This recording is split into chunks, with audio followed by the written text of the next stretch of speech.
Salut les serial likers, nouveau format comme vous le voyez.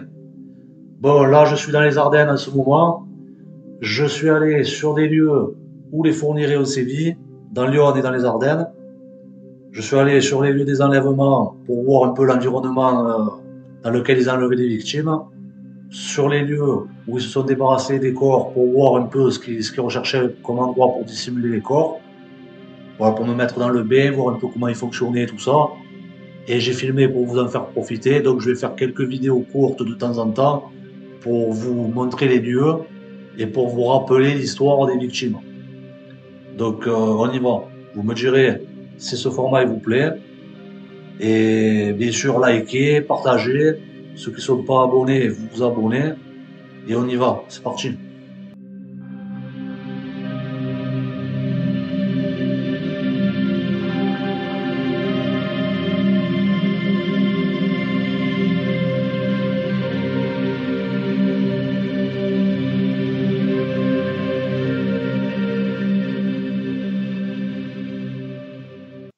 Isabelle Laville est une adolescente de 17 ans scolarisée au collège Bienvenu Martin à Auxerre, dans Lyon. Le soir, après les cours, elle doit marcher une vingtaine de minutes pour pouvoir regagner son domicile, qui est situé à Saint-Georges-sur-Bolche, une petite ville de la banlieue. Elle est décrite comme sage et timide, pas du genre à traîner dans les rues. C'est pourquoi, ce 11 décembre 1987, quand elle ne la voit pas rentrer, sa mère elle va tout de suite s'inquiéter. Elle va faire plusieurs fois le trajet entre le collège et leur domicile pour voir si elle ne trouve pas Isabelle, mais aucune trace de la jeune fille. Elle s'est volatilisée et il faudra plus de 16 ans avant qu'on ne sache ce qui s'est passé. Dans l'absence inquiétante d'Isabelle, la police est prévenue par les parents. Ils vont faire le tour des hôpitaux pour voir si elle n'a pas atterri là-bas suite à un accident. Ils vont essayer de voir si elle n'est pas chez une amie. Mais comme les Laville, ils étaient arrivés l'année précédente d'Alsace, le tour des amis, il est vite fait. Et il faut malheureusement se rendre à l'évidence. Isabelle a bel et bien disparu. Il fait nuit et l'angoisse commence à monter sérieusement. Dans les jours suivants, des battues sont organisées. Il y a des dizaines de policiers, de bénévoles, bon, également des illuminés, des radiesthésistes qui débarquent avec leurs pendules. Les bois autour du trajet qu'elle aurait dû emprunter, ils sont ratissés, en veille. Toujours aucune trace d'Isabelle. N'ayant pas le profil d'une fugueuse, la piste de l'enlèvement apparaît comme évidente. Surtout qu'Isabelle n'est pas la première jeune fille à disparaître sans laisser de traces dans la région, loin de là. Et malgré le fait que sa disparition elle est plus qu'inquiétante, le 21 janvier 1988, l'enquête elle est close. 17 ans, pas la première à disparaître dans le coin.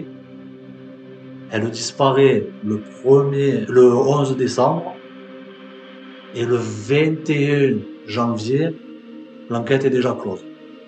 Même pas un mois et demi après. Chaud.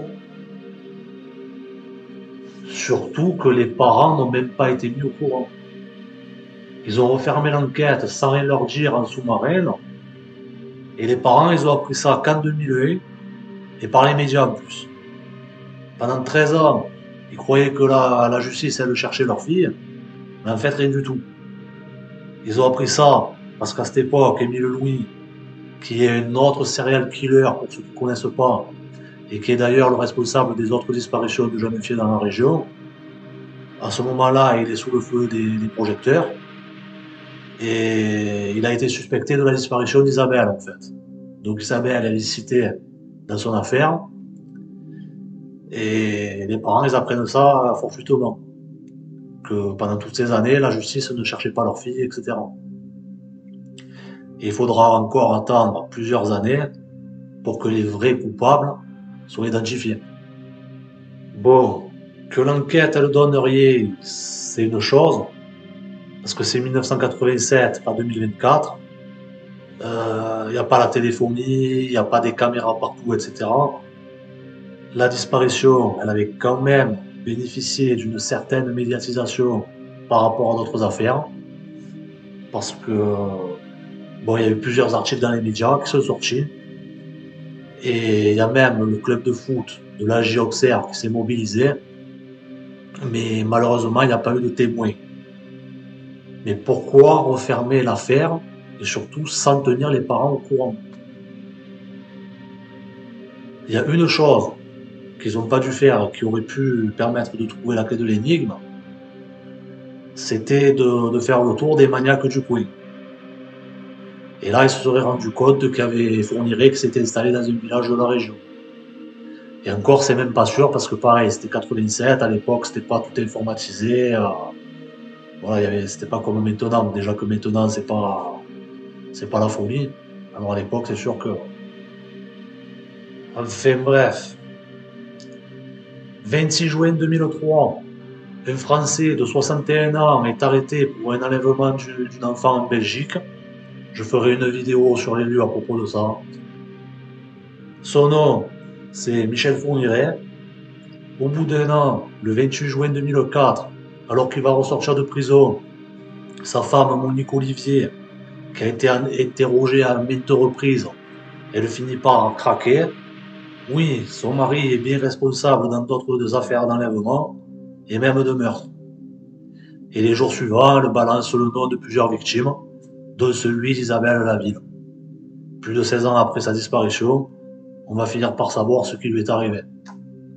Donc début décembre 1987, Michel Fourniret et Monique Olivier, sa nouvelle coquette qu'il vient de rencontrer via les petites annonces alors qu'il était incarcéré pour une série de viols, sont arrivés dans la région d'Auxerre depuis peu et ils sont à la recherche d'une jeune fille vierge pour rejouer la défloration de Monique Olivier. Oui, c'est des barjots. Ils vont repérer Isabelle Laville qui rentre de l'école un soir. Et à cause d'une ressemblance supposée qu'elle aurait eue avec Monique Olivier quand elle était jeune, ils vont décider que c'est elle qu'ils vont enlever. Et le soir du 11 décembre, ils vont passer à l'action. Ils ont échafaudé un plan machiavélique. Monique Olivier dépose Michel Fourniret au bord d'une route avec un bidon d'essence. Elle va ensuite s'arrêter au niveau d'Isabelle Laville, qui est en train de marcher sur le bord de la route, pour lui demander sa route. Lui demande de lui montrer le chemin. Isabelle, voyant une femme seule, elle va monter dans le véhicule. Et un peu plus loin, il y a Michel Fourniret qui fait semblant de faire du stop avec son bidon. Monique Olivier fait comme si elle ne le connaissait pas. Elle dit à Isabelle Laville qu'elle va le prendre pour le dépanner. Et une fois monté dans le véhicule, Michel Fourniret peut refermer son piège sur Isabelle. J'ose même pas imaginer le jeu psychologique qu'ont dû exercer les deux pourris sur cette pauvre petite avant qu'elle comprenne que les deux ils se connaissaient. Quoi qu'il en soit, à un moment, Fourniret, il saisit Isabelle par les cheveux, il lui passe une corde autour du cou. Le couple, il va se garer dans un endroit isolé en attendant que l'heure elle tourne, parce que même si la nuit elle est en train de tomber, il est encore trop tôt pour pouvoir débarquer la victime et la faire rentrer dans le domicile du couple, qui se situe à 23 rue de la Porte-Coulon, à Saint-Cyr-les-Colons, à 20 minutes d'Auxerre. La maison elle est en plein milieu du village, à côté de l'église. Il est bien trop tôt pour faire tout ça, donc ils vont se garer dans un coin. Ils vont obliger Isabelle à prendre des cachets de rohypnol pour qu'elle s'endorme. Michel Fourniret lui demande si elle est vierge, l'oblige à compter de 0 à 100, puis de 100 à 0, afin qu'elle ne puisse pas penser à comment s'échapper. Et à un moment, elle sombre à cause des cachets. Ils vont rouler jusqu'à Saint-Cyr, garer la Peugeot 304 devant chez eux, débarquer Isabelle inconsciente, Fourniret la monte à l'étage, et après, les deux, ils vont rejouer la défloration de Monique sur elle. Détail sinistre. Fourniret n'ayant pas d'érection, Monique, alors, à son initiative selon certaines sources, à la demande de Fourniret selon d'autres, elle va le remettre en condition en lui pratiquant une fellation pour qu'elle puisse violer la petite. Encore plus sinistre, il faut savoir que le couple, dans leur vie sexuelle, rejouait les agressions de leurs victimes. Monique, évidemment, jouant le rôle des victimes, afin que Fourniret puisse rejouer ses crimes. Et le comble du sinistre, ça, bon, rien n'est sûr, mais certaines personnes qui sont proches du dossier, elles pensent que le fils du couple, il est né après que le couple ait rejoué le meurtre d'Isabelle, ou qu'il l'ait conçu en, entre guillemets, fêtant leur premier meurtre. Parce qu'en fait, leur fils, il est né à peine plus de 9 mois que le meurtre d'Isabelle. Bon, ça, c'est à prendre avec des pincettes, hein. Mais connaissant les deux fêlés, ça serait pas étonnant. Quoi qu'il en soit, après avoir assouvi ses bas instincts ce soir du 11 décembre 87, Fourniret, il va étrangler la pauvre Isabelle, l'enrouler dans un tapis, puis se débarrasser du corps. Maintenant, les parents d'Isabelle savent la vérité. Leur fille est morte, et c'est Michel Fourniret et Monique Olivier les responsables. Mais ils n'ont toujours pas le corps de leur fille. Et ils vont devoir attendre encore 2 ans avant que l'ogre des Ardennes ne leur dise où il avait caché le corps d'Isabelle. Ce n'est que grâce aux supplications du père de la petite, lors du 2e jour de la reconstitution du crime, le 21 avril 2006, que Fourniret va finir par donner des indications sur le lieu où il s'est débarrassé de sa victime. Il va dire qu'il l'a jetée dans un puits près d'un transformateur électrique en briques rouges de 2 mètres sur 2, avec un petit appentis attenant, situé à proximité immédiate d'une route, et qu'en face il y avait une clairière où il y avait une baraque pour les chasseurs. Le problème, c'est qu'il ne dit pas dans quelle ville. Et les flics ne trouvent pas. C'est en passant un appel à témoins. D'où l'importance des appels à témoins. Là, en ce moment, ils en font des appels à témoins en vidéo. Alors relayez-les.